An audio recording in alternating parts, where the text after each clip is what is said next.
Hello friends, केम छो बधा। I hope तमे बधा मस्त अने स्वस्थ हशो। तो आज આપણે હોલી સ્પેશિયલ એકદમ કલરફુલ અને 3 જાતના દહીં અને 2 જાતની ચટણી સાથે એકદમ રોયલ રજવાડી લુક અને રજવાડી ટેસ્ટમાં દહીં વડા બનાવીશું। જેના માટે અહીં મેં 2 કપ અડદની દાળ લીધી છે, એને મેં પલાળી દીધી છે। આ દાળને 2 થી 3 વાર ધોઈ અને મેં લગભગ 9 થી 10 કલાક માટે પલાળી રાખી છે। જો સવારે તમારે બનાવવા હોય દહીં વડા તો તમારે રાતે દાળને પલાળી દેવાની। તો દહીં વડા માટેની ચટપટી ટેસ્ટી ચટણી માટે અહીં 10 થી 12 ખજૂર, એની સાથે એક લીંબુ, મોટા લીંબુની સાઈઝ જેટલી આપણે આંબલી લીધી છે, એને પણ મેં થોડું ધોઈ લીધા છે અને એના પછી મેં 2 થી 2.5 કપ અંદર પાણી રેડ્યું છે। એની સાથે ગોળ લીધો છે મેં 1 કપ જેટલો, 1 કપથી થોડો ઓછો લીધો છે અને બધી જ વસ્તુને મેં પાણી ગેસ ઉપર મૂકી અને આ રીતે ઉકાળી લીધી છે। જો ખજૂર સોફ્ટ થઈ જાય અને આંબલી પણ સરસ રીતે એકદમ પોચી થઈ જાય ત્યાં સુધી આપણે એને ઉકાળીશું। તો ખજૂર એકદમ સોફ્ટ બની ગયા છે, તો અહીં ગેસ છે એને હું બંધ કરી દઈશ અને ઠંડુ થાય એના પછી આપણે એને ગાળી લઈશું અને ગાળી અને પાણી છે એ બધું લઈ લઈશું। સાથે આંબલી, ખજૂર છે બધું સારી રીતે આપણે મસળી અને એમાંથી બધો જ ગર છે, એનો માવો છે એ બધું જ આપણે ચટણીમાં લઈ લઈશું। તો આ રીતે ખૂબ ઝડપથી ચટણી બની જાય છે અને જરૂર લાગે તો થોડું થોડું પાણી લઈ અને આપણે આ રીતનું બધું જ મસળી લેવાનું ખજૂરને, આંબલીને। અને હવે જે ચટણી રેડી થઈ છે એને ગેસ પર મૂકી અડધી ચમચી મેં સૂંઠ પાવડર નાખ્યો છે, થોડું મીઠું નાખ્યું છે અને થોડી અડધી ચમચીથી થોડી ઓછી હિંગ છે। આ છે સંચળ પાવડર અને આ મીઠું છે મેં 1/4 ચમચી મીઠું છે, અડધી ચમચી સંચળ અને એક મોટી ચમચી ભરી અને મેં કાશ્મીરી લાલ મરચું અંદર ઉમેર્યું છે। અને એને થોડી વધુ ટેસ્ટી બનાવવા માટે અને શાઇની બનાવવા 1 ચમચી મેં ખાંડ નાખી છે। તો ખાંડ નાખવી ઓપ્શનલ છે, પણ ખાંડ નાખશો તો જે આંબલીની ખટાશ છે એની સામે થોડી ખાંડ નાખવાથી ચટણી છે એ વધારે ટેસ્ટી બને છે। એકલા ગોળથી એટલું ગળ પણ નથી આવતું। તો આ રીતે જ્યારે ચમચી છે એની પાછળ સરસ રીતે ચટણી કોટ થાય એટલું ઉકળી જાય એના પછી આપણે ગેસ બંધ કરીશું। આ રીતે આપણે હાથથી લીટી કરીએ તો એકદમ ક્લિયર દેખાય। હજુ થોડી ઉકાળી અને મેં ગેસ બંધ કરી દીધો હતો। હવે આપણે ગ્રીન ચટણી માટે 3 થી 4 તીખા લીલા મરચાં, 2 મરચાં મેં સાદા લીધા છે, ઓછા તીખા છે એવા લીધા છે। એની સાથે 1 મુઠ્ઠી જેટલા મેં ફુદીનાના પાન લીધા છે, ખાલી પાન જ લેવાના, ડાળખીનો ભાગ નહીં લેવાનો। અને લગભગ 50 ગ્રામ જેટલી કોથમીર લીધી છે, તમે જોઈ રહ્યા છો એટલી કોથમીર। સાથે 2 મોટી ચમચી જેટલી મેં સેવ લીધી છે અને અડધું લીંબુ છે એ નિતારી દઈશું। અને હવે એની અંદર થોડી હિંગ નાખી છે, અડધી ચમચી મીઠું છે, અડધી ચમચીથી થોડું ઓછું સંચળ છે અને અડધી ચમચી જીરું મેં લીધું છે, 2 ઇંચ આદુના ટુકડા અને 4 કળી લસણની લીધી છે મેં અને સાથે 3 થી 4 મેં બરફના ટુકડા લીધા છે। અને હવે આપણે એને પીસી લઈશું। આપણને પાણીની જરૂર લાગશે તો ઠંડુ પાણી લઈ અને એને સરસ રીતે ગ્રાઇન્ડ કરી અને ચટણી બનાવી લઈશું। તો અહીં સેવ છે એને બદલે તમે કોઈ પણ બીજા ફરસાણ લઈ શકો છો, ગાંઠિયા અથવા તો કોઈ પણ એવી વસ્તુ જે ચણાના લોટની બની હોય અથવા દાળિયા પણ તમે લઈ શકો છો। તો આપણી ચટણી બનીને રેડી છે। બીજી બાજુ જે ખજૂર આંબલીની ચટણી હતી એને પણ જરૂર જેટલી મેં ઉકાળી લીધી હતી અને હવે એને ઠંડી થવા દીધી છે। તો થોડી તમે જોઈ રહ્યા છો થીક થઈ ગઈ છે અને હજુ પણ પડી એ થીક થઈ જશે। ફ્રીજમાં મૂકીશું તો એકદમ સરસ ઘટ્ટ થઈ જશે। તો અહીં આપણી ગ્રીન ચટણી છે એ પણ બનીને રેડી છે। તો હવે આપણે જે દહીં છે એને પણ પ્રિપેર કરી દઈએ। તો અહીં આપણે હોળી સ્પેશિયલ દહીં વડા બનાવીએ છીએ, એટલે આપણે થોડી કલરફુલ આપણે દહીં બનાવવાનું છે। એના માટે 1 વાડકીમાં દહીં લઈ અને એની અંદર મેં ગ્રીન ચટણી નાખી છે 2 થી 3 ચમચી। એ જ રીતે 2 થી 3 ટુકડા બીટ લઈ એની અંદર 2 થી 3 ચમચા દહીં લઈ અને મિક્સરમાં ક્રશ કરી અને એકદમ પિંક કલરમાં આપણે દહીંને બનાવી લીધું છે। તો ગ્રીન અને પિંક કલર ખૂબ સરસ લાગે છે। તો અહીં મને પિંક કલર વધારે ડાર્ક લાગતો હતો એટલે મેં થોડું અંદર બીજું દહીં લઈ લીધું છે। તો આ રીતે આપણું પિંક કલરમાં દહીં છે એ પણ રેડી થઈ ગયું છે। તો હવે એને સ્વાદ આપીશું, મતલબ દહીં છે થોડું મીઠું હોય છે દહીં વડામાં। તો અહીં આપણે જે વ્હાઈટ પ્લેન દહીં છે એની અંદર પણ મીઠું નાખ્યું છે, મેં ખાંડ નાખી છે અને જે પિંક દહીં છે એની અંદર પણ થોડી ખાંડ નાખી છે અને આ રીતે આપણે વિસ્કરથી એને વિસ્ક કરી લઈશું જેથી એકદમ સ્મૂથ પેસ્ટ જેવું, ક્રીમ જેવું આપણું દહીં બનીને રેડી થઈ જશે। તો આ રીતે વ્હાઈટ દહીં છે એ જ રીતે આપણે પિંક દહીં છે એમાં પણ ખાંડને ઓગાળી લઈશું। તો આ રીતે આપણે ચટણી છે, ગ્રીન ચટણી છે ને ગ્રીન ચટણીવાળું દહીં છે એ પણ આપણે બનાવી લીધું છે. જે દહીં આપણે હરાભરા કબાબ અથવા તો પનીર ટિક્કા સાથે આપણે હોટલ રેસ્ટોરન્ટમાં ખાતા હોય છે એવા સ્વાદનું આ દહીં બની જશે. તો અહીં એકદમ સરસ કલરફુલ આપણી 3 જાતના દહીં અને ચટણી, ગ્રીન ચટણી અને ખજૂર આમલીની ચટણી છે એ બની ગયા છે. અને હજુ પણ આપણે આગળ એક સિક્રેટ વસ્તુ ઉમેરી હજુ પણ એક બહુ ટેસ્ટી અને સ્વાદિષ્ટ એવી ચટણી બનાવવાની છે. એમાં કશું જ કરવાનું નથી, 1 જ મિનિટમાં બની જશે.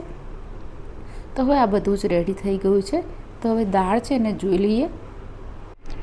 તો આજે હું હોલી સ્પેશિયલ દહીંવડા બનાવી રહી છું. એના માટે મેં આ રીતે થોડું કલરફુલ એને દેખાય એના માટે થોડું દહીં છે એને થોડા કલર આપ્યા છે અને એ રીતે એને પ્રિપેર કર્યું છે. તો અહીં દાળ છે અડદની એ પણ લગભગ 10 કલાક મેં પલાળી રાખી હતી. તો એકદમ સરસ રીતે દાણા એકદમ સોફ્ટ બની ગયા છે. દાળ આપણી સોફ્ટ બની ગઈ છે. તો એને આપણે પીસી લઈશું. તો અહીં 2 બેચમાં મેં દાળને પીસી છે. એની અંદર તમે ઠંડુ પાણી અથવા થોડા બરફના ટુકડા એડ કરી અને એકદમ સ્મૂથ પેસ્ટ જેવી આપણે દાળને પીસવાની છે. એકદમ સ્મૂથ રાખવાની છે. તો તમારા દહીંવડા છે એ ખૂબ સરસ બનશે. અને આ રીતે 2 બેચમાં મેં દાળને પીસી લીધી છે. અને હવે આપણે એને થોડું આ રીતે એને ફેંટવાનું છે. જેટલું તમે આ રીતે એને ફીણશો એટલું એની અંદર એર ભરાશે અને જે એર ક્રિએટ થશે એના લીધે દહીંવડા તમારા સોફ્ટ અને જાળીદાર બનશે. તો આપણે લગભગ 5 મિનિટ પછી મેં ચેક કર્યું, થોડું આપણે પાણીની અંદર ડ્રોપ્સ નાખ્યું છે ખીરાનું, તો એ પાણીમાં ઉપર તરે છે. તો એ પરફેક્ટ છે. તો હવે સ્વાદ પ્રમાણે આપણે મીઠું લઈશું અને ફરીથી મેં 3 થી 4 મિનિટ માટે એને સરસ રીતે ફીણી લીધી છે. તો તમે જોઈ રહ્યા છો આ રીતના અંદર બબલ્સ થઈ રહ્યા છે. એને ઢાંકી અને સાઈડમાં મૂકીશું. અને અહીં એક મોટી તપેલીમાં ગરમ પાણી લઈ 1 ચમચી મેં મીઠું અને 1/2 ચમચીથી થોડી ઓછી હિંગ નાખી અને મિક્સ કરી લીધું છે. તેલ મૂકી દીધું છે દહીંવડાના વડા બનાવવા માટે. તો અહીં લગભગ 20 મિનિટ પછી તમે જોઈ રહ્યા છો ઉપર સરસ રીતના એકદમ બબલ્સ બની રહ્યા છે. તો આ રીતનું બેટર હશે તો તમારા દહીંવડા બહુ સરસ બનશે, પોચા અને અંદરથી પણ જાળીદાર, બિલકુલ જ અંદરથી ગંઠાયેલા નહીં રહે એવા બનશે. તો અહીં હું થોડું બહાર જે બનાવતા હોય છે ફરસાણવાળા એ રીતનું થોડું ટ્રાય કર્યું છે. તો એ લોકો આ રીતે એક હાથમાં આ રીતે બેટરને લઈ બીજા હાથથી આ રીતે લઈ અને મૂકતા હોય છે. તો આ રીતે કરવાથી દહીંવડા છે એકદમ સરસ ગોળ બનશે તમારા. બાકી તમને જે રીત ફાવતી હોય એ રીતે તમે બનાવી શકો છો. મેં થોડું ટ્રાય કર્યો છે આજે. તો એકદમ સરસ ગોળ આ રીતે દહીંવડા બનતા હોય છે. મુઠ્ઠીમાં થોડું બેટરને દબાવીશું એટલે બહાર આવશે આ રીતે અને બીજા હાથથી આપણે આ રીતે એને લઈ લઈશું. તો સરસ રીતે આપણે આ રીતે બધા જ વડા એકદમ ગોળ મટોળ બનશે. અને હવે તેલનું ટેમ્પરેચર છે એટલું સ્લો રાખવાનું છે અને સ્લો ગેસની ફ્લેમ પર એને લગભગ 7 થી 8 મિનિટ સુધી એને ગરમ થવા દેવાનું. પછી આ રીતે વડા મૂકવાના.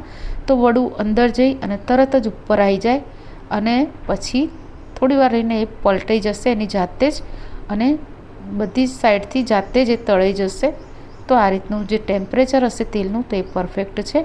અને આપણે એને ઉપરથી સ્લાઇટ એ કલર ચેન્જ થાય ત્યારે આપણે એને કાઢી લઈશું.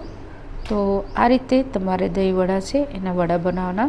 જો તમે ફાસ્ટ ગેસે કરશો તો દહીંવડા એટલા સરસ બનશે નહીં, કલર જલ્દી આવી જશે અને કદાચ ફૂટી પણ શકે. તો આ રીતે તમે જોઈ રહ્યા છો ફટાફટ દહીંવડા છે એના વડા તેલમાં તળાઈ અને જાતે જ એની સાઈડ છે એ ચેન્જ કરી રહ્યા છે. તો આપણું બેટર પણ પરફેક્ટ છે અને આપણું તેલનું ટેમ્પરેચર છે એ પણ બરાબર છે. જો કોઈ વડા છે એકબીજાને થોડા અડી જશે અને સ્ટીક થઈ જશે તો એ નહીં ફરી શકે. બાકી બધા જ વડા છે એની જાતે જ એની સાઈડ છે એને ચેન્જ કરશે. તો બસ આ રીતે બધા જ વડાને આપણે તળી લેવાના અને પાણીમાં એને મૂકતા જવાના. તો આ રીતે આપણે બધા વડાને બનાવી લઈશું. અને હવે વડા છે એ બરાબર પાણીની અંદર જ ડૂબેલા રહે એના માટે ઉપરથી મેં આવી ડીશ મૂકી છે અને એની ઉપર આ રીતે ખલ જે હોય છે નાનો એ મૂકી દીધો હતો જેથી બધા જ વડા પૂરેપૂરા પાણીમાં ડૂબી શકે. અને હવે લગભગ 1.5 કલાક પછી મેં જોયું તો આ રીતના તમે જોઈ રહ્યા છો એકદમ વડા અંદરથી એકદમ સોફ્ટ છે, જાળીદાર બન્યા છે અને બધા જ વડા છે એ સરસ બન્યા છે, ફૂલી ગયા છે, સાઈઝ એની મોટી થઈ ગઈ છે. તો હવે આ વડા છે એને આપણે છાશ છે મેં બનાવેલી છે એક, એની અંદર થોડુંક ખાંડ નાખી થોડીક ગળી બનાવેલી છે અને એની અંદર આ વડાને પાણી નિતારી અને નાખી દેવાના થોડી વાર. અને હવે જે ચટણી છે આપણે બનાવેલી ખજૂર આંબલીની, એમાંથી જ આપણે એક સરસ ફ્રૂટ ચટણી બનાવીશું જે એકદમ આપણા દહીંવડાને રજવાડી ટેસ્ટ અને લુક આપશે. તો તમે રોયલ અથવા રજવાડી દહીંવડા બનાવો, તેમાં ફ્રૂટ છે, ડ્રાય ફ્રૂટ્સનો ઉપયોગ કરશો એટલે તમારા દહીંવડા છે એકદમ રજવાડી બની જશે. અને હવે એની અંદર આપણે જરૂર પ્રમાણે જે આપણે ચટણી બનાવી છે ખજૂર આંબલીની એ રેડી લઈશું. તો આ રીતે મેં કેળા, સફરજન, દ્રાક્ષ અને દાડમ લીધા છે અને એની સાથે આપણે થોડા કાજુના ટુકડા લેવાના છે. કાજુ, દ્રાક્ષ, સૂકી દ્રાક્ષ લઈ શકો, બદામ લઈ શકો, જે પણ તમને પસંદ હોય તમે બધું લેવાનું. તો હવે બધી જ ચટણી પણ બની ગઈ છે અને આપણા દહીંવડા પણ રેડી છે. તો હવે એને આપણે એસેમ્બલ કરીએ, મતલબ હવે આપણે સર્વ કરવા માટે એને થોડું અલગ રીતે હું એને સર્વ કરીશ, મતલબ કલરફુલ બનાવવા માટે. આ રીતે સૌથી પહેલાં પિંક દહીંને મેં ડિશમાં આ રીતે પાથરી દીધું છે. વ્હાઈટ દહીં છે, ગ્રીન દહીં છે અને જે ચટણી છે એ બધું થોડું થોડું આ રીતે ડ્રોપ્સ એના અંદર મૂકીશું તો થોડું કલરફુલ બનશે.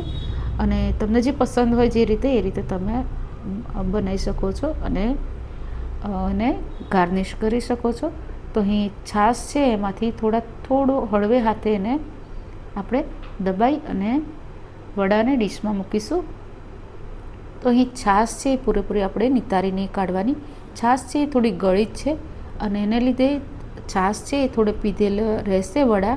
તો જ્યારે તમે ઉપરથી દહીં રેડશો તો દહીંમાંનું પાણીનો ભાગ છે એ વડા છે એ ચૂસી નહીં લે અને એના લીધે તમારું દહીં છે એ પણ તમે થોડું ઓછું નાખશો તો પણ વાંધો નહીં આવે. ને તો ઘણીવાર આપણે વધુને વધુ દહીં છે ઉપરથી રેડતા રહેવું પડે છે, કેમ કે દહીંમાંથી પાણી હોય છે એને વડા છે એ બધું ચૂસી લે છે એટલે ડ્રાય થઈ જતા હશે. તો આ રીતે છાશની અંદર તમે પલાળશો, ગળી છાશમાં થોડી ગળી રાખવાની એને, તો તમારે આ રીતે સરસ રીતે તમે એને બનાવી શકશો ઓછા દહીં. તો હવે આપણે દહીંવડાના વડા છે એને મૂકી દીધા છે અને ઉપરથી મેં વ્હાઈટ દહીં ઉપરથી રેડ્યું છે, સાથે ચટણી છે, તીખી ચટણી છે, આ ગ્રીન ચટણી એ થોડી લીધી છે. એની સાથે આપણે મિન્ટવાળી મતલબ ચટણીવાળું દહીં છે એ લીધું છે, થોડું ઉપરથી નાખ્યું છે.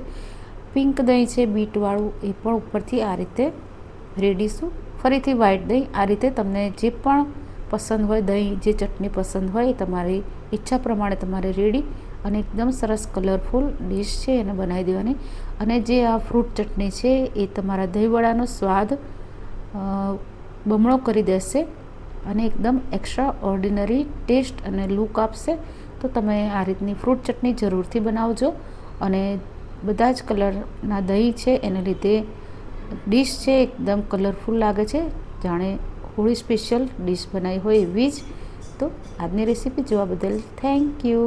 રાધે રાધે.